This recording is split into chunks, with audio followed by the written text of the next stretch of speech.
Well, thank you everyone for having me. I wish I could have been there in person, but hopefully a trip to St. John's, Newfoundland will be in the future. So my name is Rekha Cherian, and my pronouns are she and her, and I'm the Director of Equity and Strategic Initiatives at Community Food Centres Canada. And Community Food Centres Canada is a national organization dedicated to building health, belonging, and social justice in low-income communities across Canada. And we do it through the power of food. So we work with organizations to advocate on the issues of health, equity, income inequality, and social isolation. We currently work with 17 partners across the country and are developing partnerships in several other communities. We also have a relationship with over 300 good food organizations across Canada who can access our different training and education resources, as well as apply for grants. And we currently actually have our applications open for good food organizations if anyone's interested. I can give you more information later. So previous working to Community Food Centres Canada, I worked at the Stop Community Food Centre. So for over 6 years, managing operations, large food access programs, and including developing the Healthy Food Bank. So I'm very familiar with the realities and challenges of making changes on the ground in food bank programs. And so I know there's some of you out there who run other food programs or are just in the food insecurity sector, but I'm going to kind of focus here on a programmatic a program, and specifically food banks. Yeah, so just so I'm very familiar with the realities and challenges of making changes on the ground in food bank programs, large food access programs, especially given all the other demands on our time and the lack of resources that are available. I'm also very sympathetic to the pressures that are felt by people who run food banks and just keeping the operation going and working with large volumes of people on a daily basis. So I'm also well aware that there can be a lot of anxiety surrounding change. You have so many stakeholders to consider, from community members to donors to volunteers. And then, not to mention the last few years with the COVID, the pandemic. Can we go to the next slide? Oh, 1 second. Okay, there you go. Okay, great. So for today, so what I'm doing is kind of giving you a bit of a snapshot of a 4-part food bank transformation course that we run every year. So this is the part of the first module in there. So I'm hoping that I've condensed it down to 20 minutes here, just the first bit of that first module, and hopefully it's going to flow and make some sense the way that I've arranged that. And so what we're going to look at today is, where to start, when you're making changes, addressing some of that, or looking at resistance to change, setting up that environment for change, looking at that, since we're here to kind of rethink food charity, looking at that charity versus social justice lens, and then looking at a framework or a lens that we use at Community Food Centres Canada to exemplify and practice a new kind of framework and lens. We can go to the next slide. So, like, why are we all here, right? I think we just talked a little bit about that. You've been talking about that so far during the morning and early afternoon. We're all here because we run food banks or involved in the emergency food sector at some level. And frankly, we know that while programs like food banks and large food access programs are needed, they're not meeting that call to end hunger. And we know, like, certainly food banks cannot do this. And so, but we do know that food banks do things, right? We create limited food access, but we do create that space. And for food access, we create a place for people to engage, provide support, and solace for people, right? We establish these long-term relationships. Folks who work in this sector, we have, a lot of experience, and we work with folks who are food insecure every day, right? So we really know those issues that they're facing. But when we think about it, Food banks were built as a stopgap measure, right? They weren't meant to be that long-term solution. So, just kind of questioning ourselves, right? Is the way we're working actually, is it working? What can we do to move that dial? Are we a firefighter or are we fueling that fire?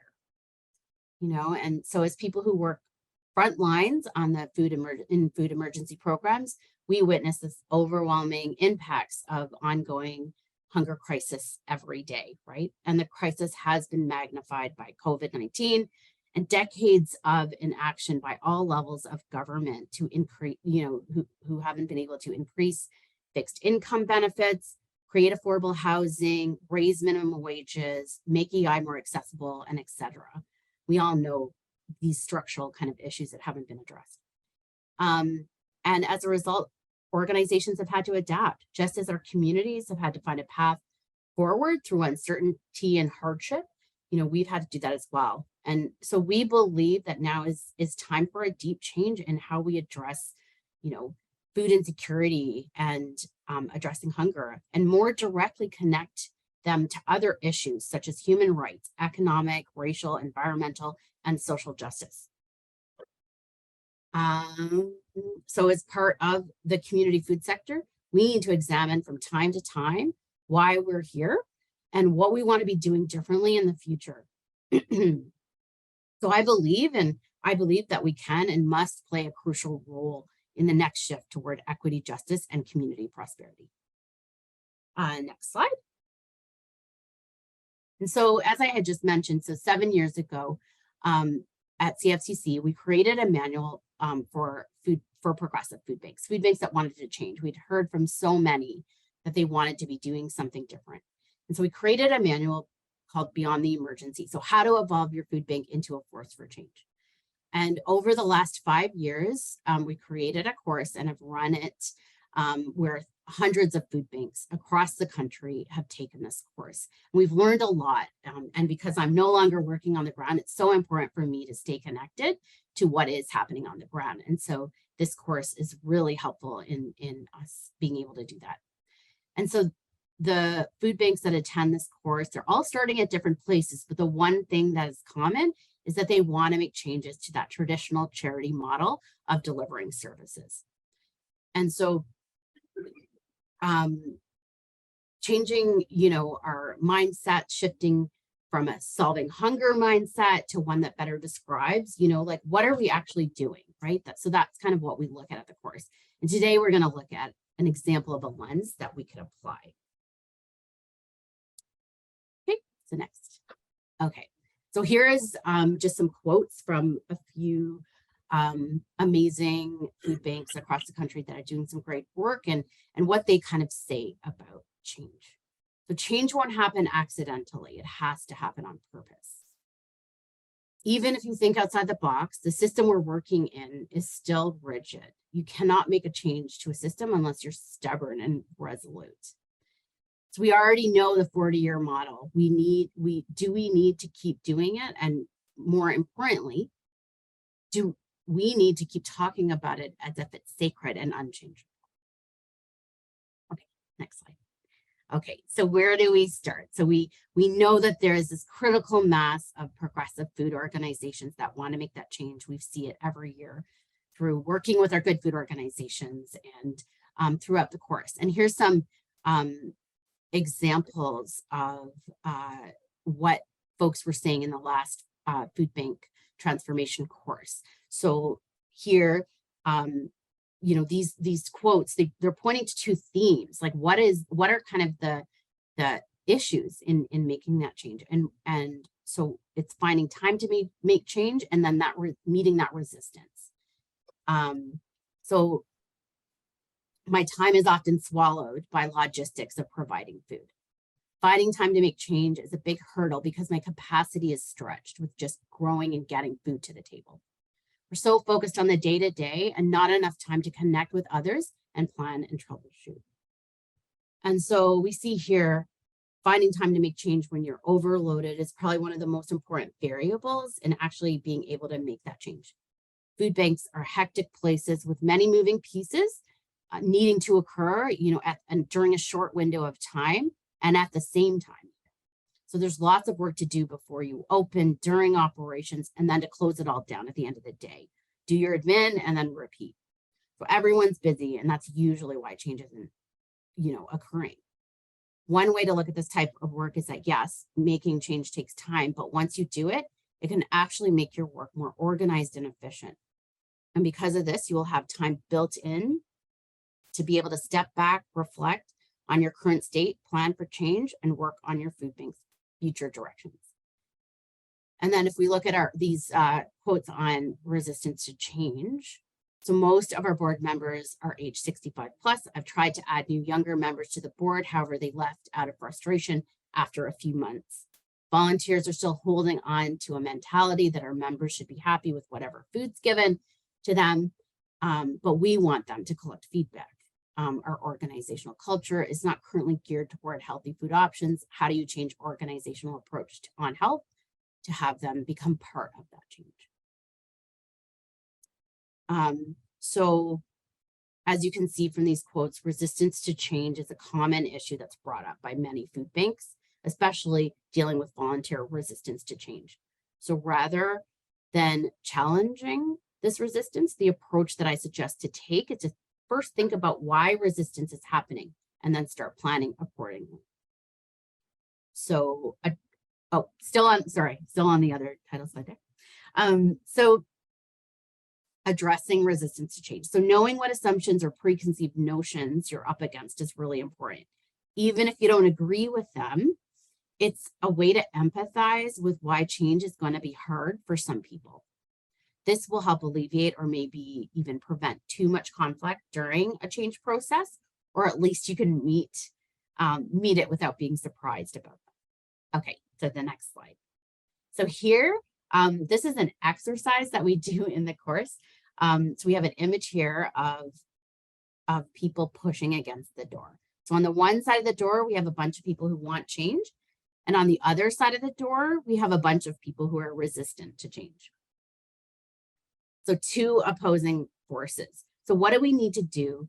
What we do in the food bank transformation course is we have people write down either a change mindset or like what represents a resistance mindset. So it could be feelings, tangible things that people want to change in food banks or things that they're resistant to changing.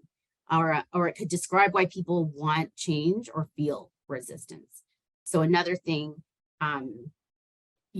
that we ask people to do is like, think of it from a personal place of why you want change or why have you been resistant. So if we look at the next slide, this is a result of the last exercise that we did last year with our participants. And so we have a bunch of items here. And so one, when you look on the resistance side, you see fear. It's routine. Why do we want to change it once we've got this routine down so well? We know what's going to happen. It's predictable. We're scared that we're going to run out of food if we change. We're feeling lost about how to make that change. Not sure how you personally will fit into those new ideas. It's going to fall apart. You feel like a loss of control. And then specifically here in that resistance piece, we see we're already struggling due to COVID. It's scary to make a large change when the work environment is already so tense. People need to eat today. We don't have time to wait for a perfect model or wait to change. Too much of a challenge to bring the donor base along with that change.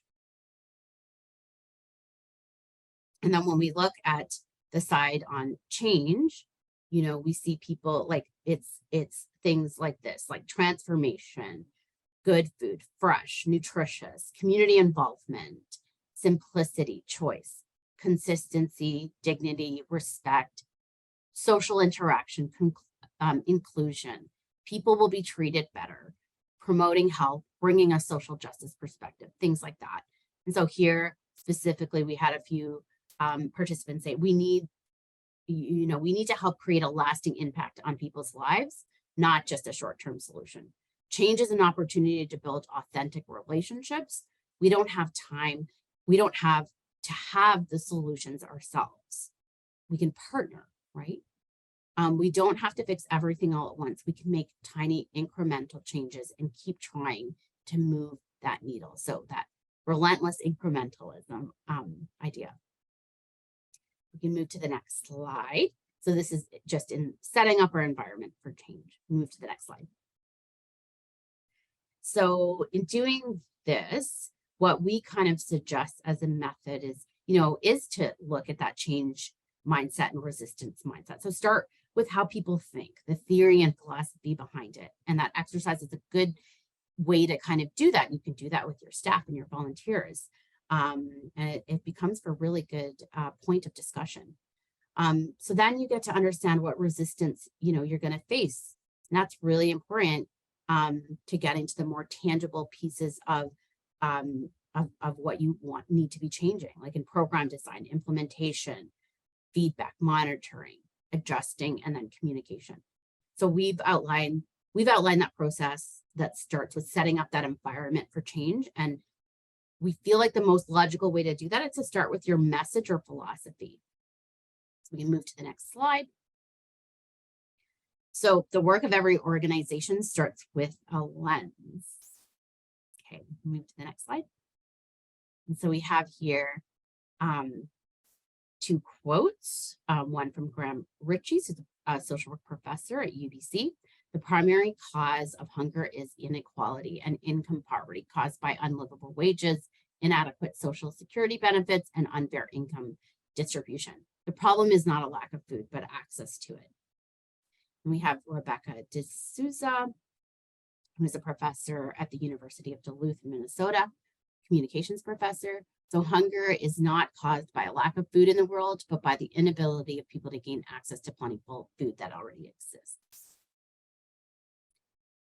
So we can go to the next slide. So the work of every organization starts with a lens, and even, with food banks. So how is it that food banks became equated to solving hunger? And I think you probably all know this stuff and grappling or talking about this. But just to get on the same page, food banks started as a short-term stopgap measure to provide temporary hunger relief during the recession in the early 80s. So however, though, somewhere along the line, they started to become so busy with collecting and distributing food that the fact they were supposed to be temporary was lost, and food banks started to proliferate and become institutionalized. Because they were making claims that they were solving hunger, governments were left off the hook in solving the hunger problem.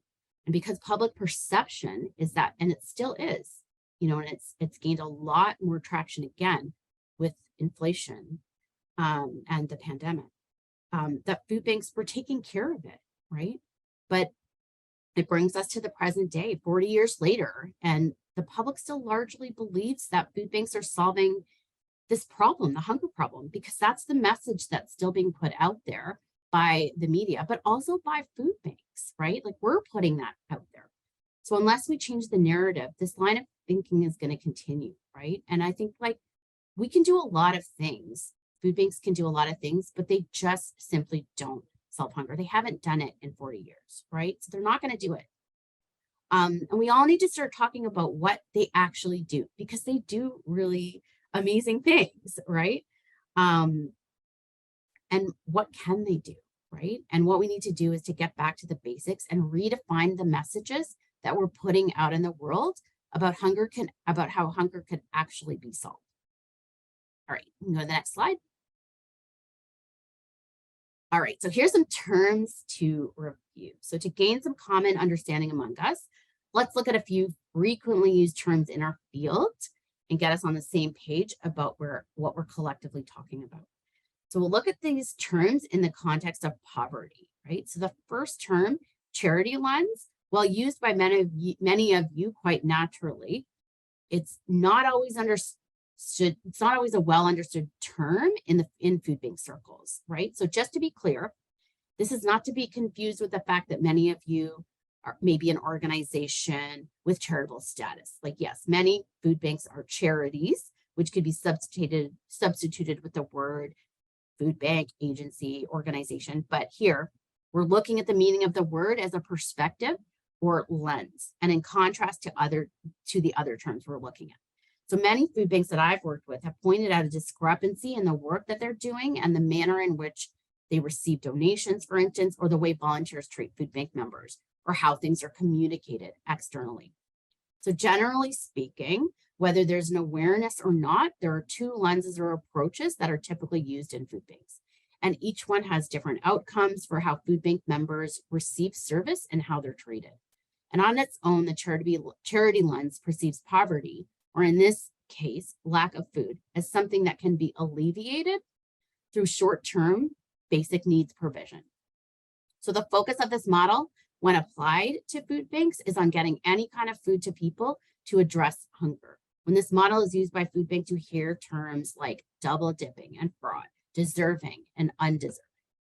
Whereas in the social justice lens, perceives not having enough food as a systemic issue that requires a long-term social policy change for things to get better for people. The focus in this model is making things better for people by addressing poverty. So terms related to this model are income inequality, self-determination, and everyone has a right to food.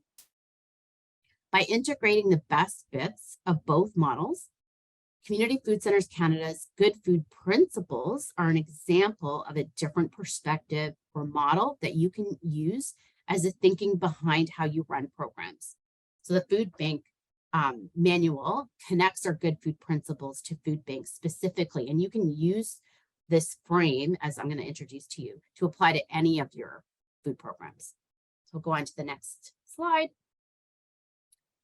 And the next slide. Oh, sorry. I did it like you've got to just click. Yeah, there we go. Sorry about that. I need to get rid of that. But anyway, so here are the Good Food Principles, and they're Community Food Centers Canada framework that guides our work toward a social justice orientation and helps us create more respectful practices when offering programs. So many organizations have drawn on these principles in developing their strategic plans or building the case for new policies or procedures in their annual planning process, goal setting with specific steps to build or ladder up to a goal. The Good Food Principles are influenced by research and theory, social determinants of health, for instance, anti-oppressive practices, social inclusion, strengths perspectives, and and these are readily available on our website. And they're highly adaptable. So it's just a place to start. So maybe not all of them fit in with how you are moving in your organization, but they could be at least a point of contact and something to start helping you kind of look at your values, right? Is really what they can do, and how are you going to line up your mission and vision and your programs. We can move to the next slide. And sorry again, yeah, there we go. Okay. So, so the first one is taking action from the individual to the systemic. So here, looking to see, getting to an understanding, right, at your organization that systemic actions needed to create change on food and poverty issues. And then, ensuring that your work goes beyond pure emergency food. So how are you even communicating, right? Like that could be a piece of going beyond, right? Like what you're doing. So underlining those systemic reasons for why hunger exists. Next slide. So we believe and invest in the power of good food. So, looking at, how can you increase healthy food that's distributed through your programs, or food that's culturally appropriate, reflects the needs of your communities. How can you potentially promote donations of funds rather than food, so you can actually purchase that food from the local food economy, right? And support that in your local community. Go to the next slide. And then we create an environment of respect and community leadership. So there's a bunch of items here, but one of them I think, to look at is like creating places within the organization where community leadership is foregrounded, right? So like, how can you make folks who are using your services be part of delivering services, or be part of how you're adapting or changing those services? And staff and volunteers, are they grounded in an understanding of marginalization, discrimination, and anti-oppressive principles? Next slide. meeting people where they're at, right? And that's kind of what all of this is about, is making all of this make sense to where your organization's at, where your staff, volunteers, and community are at, right? And so, how can you provide supports for folks and participants that are using your services? Can you provide an extra program? Can you survey participants to discover more about their tastes or needs or priorities or interests in what offerings that you have?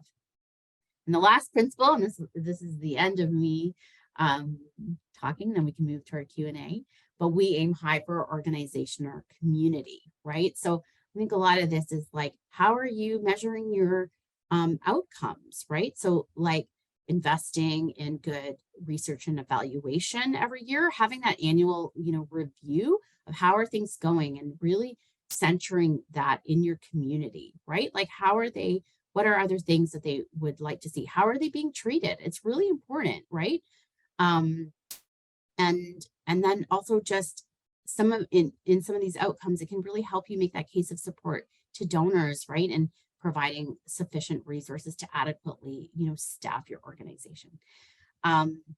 So I don't want to go any further here, because I know there might be some questions, and I think, my time there for the presentation is up. So hopefully that was a quick, but hopefully it was an okay summation of the first bit of that manual. I've got a question, and Rekha, can you hear me when I'm talking through this, or do you need a repeat from Allison? I think I can. No, I can hear you. Okay, perfect. My question is just thinking about organizational size. Because a lot of the folks in this room are working with food programs that are pretty small. Might be volunteer only or have one staff member. Any like special thoughts or tips, managing kind of this change process for really small food programs? Yeah. No, and that's a great question, because a lot of food banks that are taking the course, they are small, or small food organizations, right? And so I think you can kind of, like that, the example of the change and resistance exercise, like doing some group and team, like within your team meetings, like having everyone meet together, start kind of introducing some ideas, right? Like within your group. We start with things like, because we really believe like the food that you're serving folks is really exemplifies like how much, dignity and respect and care that you have for them. And so one thing that we do to start, because you can't always, you don't always have the funds or the resources or the staff to do this, but we do have some different tools that are in the manual to help you kind of look at like, what is your food inventory? Like, what do you have? And doing that with your volunteers and your staff, like for me, a lot of this is about reflection, right? So it's not like we're going to take all the junk food out of our food bank, or we're going to start being this. It's more about how do you bring everyone along? And to me, doing some sort of team building exercise where you can all do something together. And we've created this really kind of crude template of a food inventory where you kind of are with your team looking at all the food that you're giving out and kind of like rating it. And so it seems like, that's really objective, but really the goal is like, it doesn't really matter. The point is that you're creating a point of conversation. And so you're really looking at kind of that. And if you frame it in like sort of a lens, right? Using something like the good food principles, for instance, you could start posting, some of these things up and have people like respond to those things. And creating kind of like a statement, like what is your, like, we call it food policies, but you could call it anything you want. Like, what is kind of your philosophical statement and what you want to be doing? And creating that with your team is a start. You may not be there, but it's something to aspire to. So I always really believe in like working with your team. How can you reflect on what you're doing together and then make decisions on what can you actually implement with money or without money, right? Sorry, hopefully that made some sense. I don't know.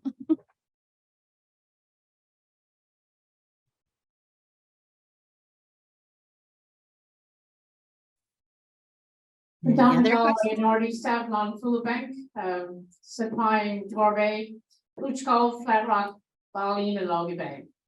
You mentioned the community food sharing grant. I know that, thank you to community food sharing that we got grants during the COVID.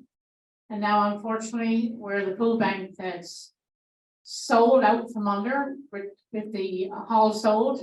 And with all the population of Newfoundland now rising, the community food sharing itself, the workshop, the warehouse, it has very little food and we're buying food. So our choice is to buy food. It was the summer of the tent or to pay rent, and where do I get the food? So is it possible to go for a grant, or do you have to kind of wait like we did for COVID for certain times, seeing something like this has happened? Yeah, I mean, it's really hard to find those grants that are out there. And I think that's why, like, it's so important to be able to, and